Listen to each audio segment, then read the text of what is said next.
Hey, welcome back. Today we're going to start a series of short videos about different components in the engine. I'll show you how I'm doing the checking of the different components, repairs that have been made, that kind of stuff. But first I wanted to update my list here. We've got a little bit of a math problem. I don't know how to add. So what I wanted to do was bring you up to date. I've added a couple things here at the bottom and I've updated the total. So we have the remote oil adapter that screws onto the rear case. Got that from Aircraft Spruce, about $300. And then a remote filter that'll be mounted on the firewall, and we'll use a K&N. I don't remember which part number it is. When we get to that, we'll cover it. But our total as of today is $3628.50. So I think last video I had 4,200 or something, and don't know where I came up with that number. But anyway, let's get into the video. Today we're going to cover the rear case, and then we'll do a video on the crankcase, the connecting rods, the cylinders. They'll all be separate videos. So anyway, let's get to it. Okay, so measuring the rear housing, I've already checked the driven gear, and this is the gears in the oil pump housing diameter, and we're allowed 3,000 minimum to 7,000 max. And I've got 2 3s in here, so I've got 6,000 on this gear. I was able to get 2 2s in this one, so I think I've got 4,000s up here. So that's within specs. The one thing I did find while checking this is that I've got a much tighter clearance on this gear than this gear on the end play. So it looks like we have about 6 thousandths of a difference between the height of this gear and the height of this gear. It doesn't specify, it just says gears, plural, so I have to assume they want both gears to have end play of 2 to 6 thousandths. I checked it with a micrometer. I also checked it with the plastic gauge, and I've got 4 thousandths clearance with the cover tightened down, and I can actually feel with my fingernail, I can feel that edge. But this engine was rebuilt, and these gears were fine when, by the mechanic that put them in. Felt they were okay. I'd like to see that much closer, or I'd like to actually, you could machine this cover so that this gear maybe had a little less clearance. I don't know if that would work. You'd be dropping the clearance on this gear, but we have 4,000, so we could go 2. And then 2 down here would almost get us within spec. But you'd have to pull these studs, you'd have to actually machine it off of this surface here to take the 2,000ths off. And I just don't think it's worth it. I don't think it was a problem for the engine in the 40 hours it was running. So we're gonna call this good. The other parameters they call for is the shafts. I don't have a way to measure that bore to see the tolerance. I know when I put it in there, I can just barely feel a little side-to-side play. So again, we're going to have to go with our gut kind of on this one. So the oil pump I'm going to call good. Okay. Now, over here, I am installing this remote oil filter adapter.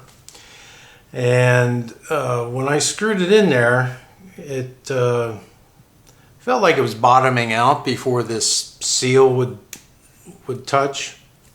So I ended up putting this in my lathe and taking 40 thousandths off this face right here. And I also took the same 40 off of here. So now when this screws in, I get a nice, a real nice fit and a good crush on that washer. What I really like to do, if I could take some measurements down in there on this surface, be really nice to put a groove in there and stick an O-ring in there, but I suppose it works good enough. This is not a complete seal around this area, and it is what it is. I have to guess that it works okay. We're going to find out. Alright, so using steel 1/2 inch NPT to 8 AN fittings on here, and that's going to feed the firewall adapter here that has 2 outs and 2 ins. And we're using the K&N HP 2004 filter. So the idea here is actually that we are going to use these other 2 ports to run an electric pump for pre-oiling before start, and it would be, I guess, an emergency backup if you lost oil pressure because the pump failed, but mainly for pre-start, to bring our oil pressure up to 40 before we hit the starter, or in this case with a Dash 8 motor, go out and flip the prop. Okay, so moving on, we've got our oil pressure relief valve. This is the cap. Now, it had this blue spring in it. There are 2 springs sold by Fresno Air Parts. This is a 2.5 inch 55 thousandths diameter spring that's 2.5 inches long. The original spring called out in the book is 41 thousandths, and it's actually about 3.25 inches long. So I suppose the reason they're all specified for A65s. So I guess because it's shorter and a heavier spring, it will do the same thing as the longer, smaller diameter. But it just rides in here like this. So we've polished this up. We've looked down in here at the machined taper that this recesses into, and everything looks good, so we're going to call this good. This has a seal in it. Since the engine's only got 40 hours, we're going to leave this seal in here. The kit from Fresno does come with a new seal. We'll keep that if it ever leaks. So let's see what's else. I think the last thing is probably the work we had done down here. Now, this was the oil tank was crushed and the pickup tube was bent and it broke out this backside. So I had somebody weld it for me, and it looks good. The threads are marginal, but